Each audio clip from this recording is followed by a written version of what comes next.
Okay, this is Falcon and the Winter Soldier finale. World 1 people. There's the guy that kind of looks like Morton. Really isn't really, but yeah, it kind of looks like him. Yeah.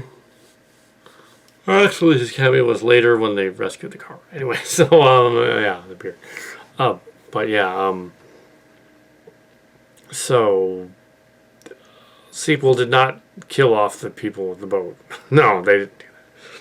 Most of, a little over half of the sequel was spent with the chase scene / raid scene. The flag smashers break into the building. Apparently, they want to capture the council and take them away. In a scene reminiscent of what the Capitol riot was going to try to do but failed. They shouldn't have tried that. But this version, they capture the people take away. It's a fantasy version. But there's also backstory about several of the other key people. There's the flag smashers do battle with Falcon. Falcon helps commandeer a helicopter that took off with some of the people, I guess.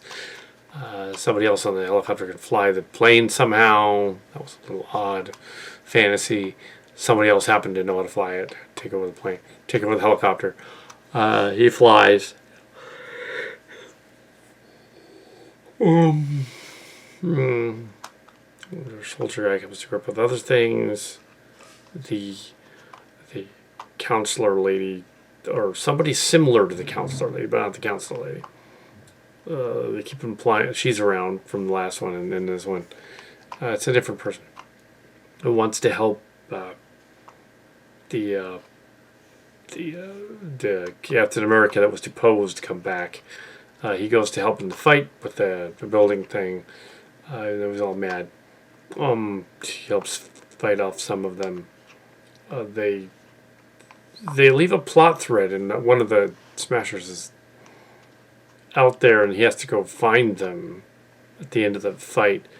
And then somehow 3 or 4 of them are in a car, and some of the and somehow from prison, Baron Zemo was taken back to prison last episode by the Wakanda people. He's somehow orchestrates and can hear the radio announcement about the stuff that's going on, the relocation thing. He can hear that, and somehow they give him a radio. They blow up the flag smashers. Anyway, so they're gone.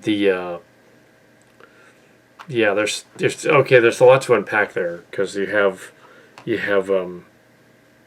some other things that happened in parking garage thing / warehouse. Say it's looks like the brewery from Star Trek 2009 and in 2012. It looks like the brewery. It probably is. It also looks a little bit like the warehouse set from an old late 80s pornographic film with Ron Jeremy. It also looks a little bit like that, but it probably isn't. It's probably the brewery from the Anheuser-Busch Brewery in Los Angeles. So you have, but they made it look like New York. There's a fight down there. Agent Carter reveals that she's actually the power broker. Spoiler. And she's actually playing both sides, and she's a power broker. There's Sarah Carter. Yeah, that's it. A different Sarah, or was she called something else? I'm just thinking it was called Sarah, something like that. Anyway, the other Carter. So she's doing all this subterfuge stuff. She fights there's a massive fight between Falcon and Captain America, who puts on the Captain America comic book costume from very, very reminiscent of the 2000s Captain America after the Death of Captain America comic book. Very similar to that one. They tended to kill heroes and bring it back to somebody else. Very similar to that costume, but done as a live action costume. We also have the other guy helping him out. We also have the other guy, even though he's a sort of bad guy, helping him out. So he doesn't know that he comes along, and he doesn't know that in the final fight that she's revealed that she's a power broker. He doesn't know that. But they end up both getting shot, and the captain guy doesn't get. I think he gets grazed or something. I don't think he got shot. And yeah, there was a yeah. So Falcon, Captain America, carries the dead girl out, who sort of looks like one of the Woodworth kids from the church, but it's not. No, and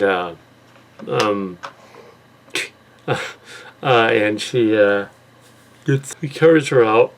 There she is, and there she is. So, like an angel carrying the wings out, symbolic kind of thing. Falcon wings. We have other goofy stuff near the end, where we have practically the end, where we have changing. The army guys decide to invite the deposed Captain America back, and the evil lady who is friends with the agency gets dressed up in a black costume, whereas Captain America is more a white trimmed one, and he becomes U.S. agent, and it's very much like the comic book in 2000 something. So that's cool. It's a 2000 comic book. It's like very Liefeld kind of thing. That's cool. It would have been funny if they had not only referenced that, but made his hands look smaller, because Liefeld can't draw hands. It'd be kind of funny. No, they didn't do that. Oh, they didn't go that far. But yeah, why they brought him back? I don't know. What did he do other than save the hostages? But he still was an asshole. He's still like Captain America. He's a walker. Yeah. The Tuskegee Airman guy / super soldier guy is later redeemed and brought to Captain America, the black Captain America in the white costume, Falcon, brings him to the Captain America Museum, and there's his statue, his bronze statue, and and then in an after credit sequence, we have Agent Carter getting her job back, but then her going like, and then she walks out with a cell phone, calls and says, "Oh, I no longer have military access to have weapons and everything. No more super soldiers. I have weapons and things." Yeah, it's the oddity of there's some. Well, it is fantasy because they were like dodging bullets, but only getting hit when they needed to be hit.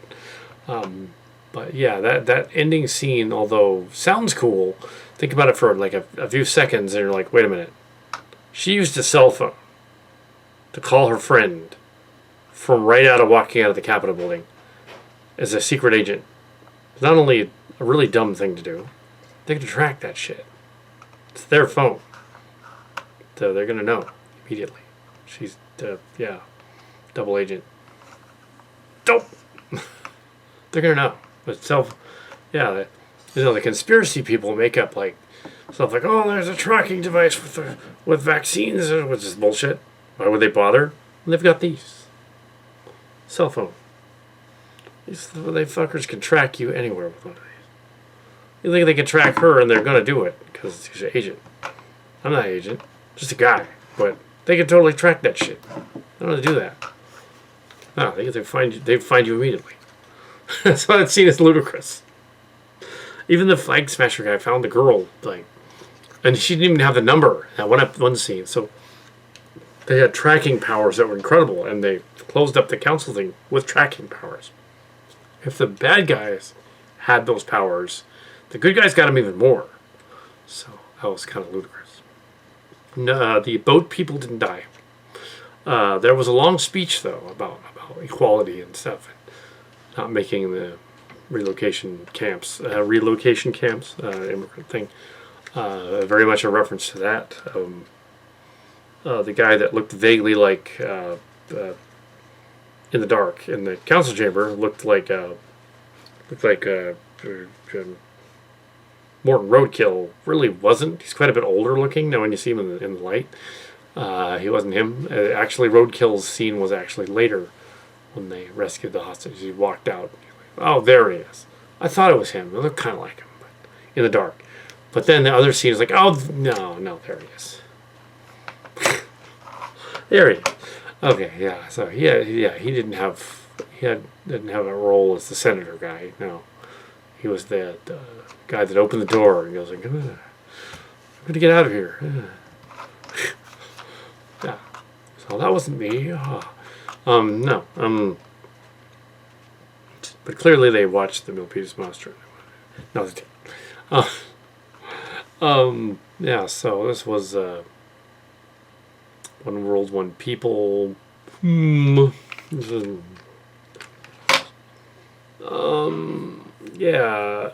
A more action-oriented finale.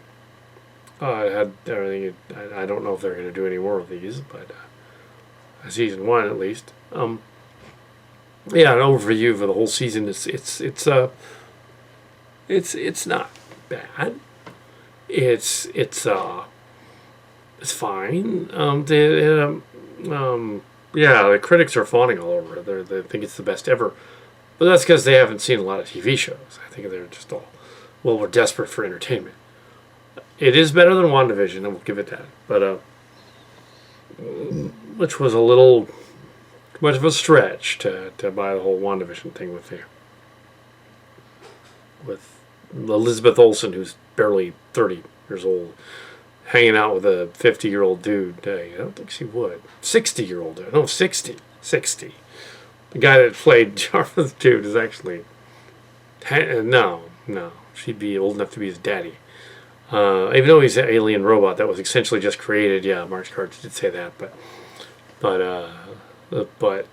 different versions of creepy. Yeah, their motivations were odd. It's not bad. It's certainly, I guess, they release all 6 episodes on probably for like $40 on a DVD thing. Might get it. But yeah, I'd be nice to see some of the Marvel movies in the theaters. They did an accurate thing of I watched it on the TV on the computer, but yeah, seeing the whole thing again is the finale. There were. Oh yeah, they did solve the connection between Bucky Barnes and the Asian family by having Bucky Barnes show up as one of his last things he's going to cross off his list. The counselor lady is a different person than the other one. They're confused.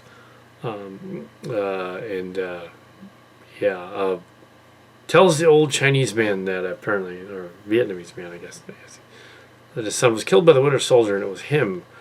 I think he would have figured that out before, and that's why he's hanging around, because he feels guilty. How would that have happened? But like, doesn't make sense there. Is like, when did that happen? I know the Winter Soldier was like super serum so that he wouldn't age, so he's like literally an octogenarian, but or more centenarian, because he's the same age as Bucky would be. He didn't get frozen, so he's like freaking ancient. How does that work? Twice that when old Captain America showed up. So yeah, some of that's a little goofy. I'm assuming that this episode takes place right after WandaVision, but before Spider-Man Far From Home. And Far From Home already came out like 2 years ago. So unless they're saying it's not Far From Home, but Not Going Home. It's the next one. Never Going Home is the next one. Maybe they're saying that. It's before that. Maybe that's what they mean. But yeah, it would have to be... Those events would have to be before the Avengers came back. Because otherwise, yeah, just after the snap, I guess. But before... Because the Spider-Man movie Far From Home came out only like 6 months after Avengers because of the way it was structured in game. So just the way it was written, it was like 6 months later, 8 months later. Yeah, and there was an Ant-Man movie in there just before that. So the timeline's a little fuzzy. Yeah. Anyway, so that was Falcon and the Winter Soldier, and yeah, it was okay. It was fine. The critics are fawning all over it because it exists. It's fine. It's not bad. It does have some of those plot and issues and things. It's fantasy. That's fine. But best show ever? No, it's not the best show ever. It's a serialized miniseries, and that's fine. Maybe it's the best Marvel miniseries in a long time, but yeah. Sure. There's Sarah Carter and another. Maybe that other girl's name is Sharon Carter. That's what it is. Sharon, yeah. And Sarah's the sister. There's a funny scene where Bucky tries to flirt with Sam's sister. He tells her not to do that. That was funny. So what they needed was that was a reference to Malcolm X at one point. Although it kind of would have made more sense if it was Martin Luther King. But Malcolm X is fine. I guess if they were just saying, okay, a lot of speeches and things, it kind of fits, I guess. But yeah, I guess they didn't want to have any religious connotations because, as you know, it's not out. It's not. They didn't want to throw anything in there about that. And it's funny how the hero guy always makes a speech at the end of one of these movies, this long-winded thing, and it somehow leads to the senator guys actually doing something. That's definitely high fantasy there, because in the real world, they wouldn't listen to it. They would just do it. No, we're not going to listen to you. What the heck? No, we're going to do that. We're going to say we're going to do it. We're not going to do it. Yeah, so... Anyway, so that was Falcon and the Winter Soldier, the Caesar series.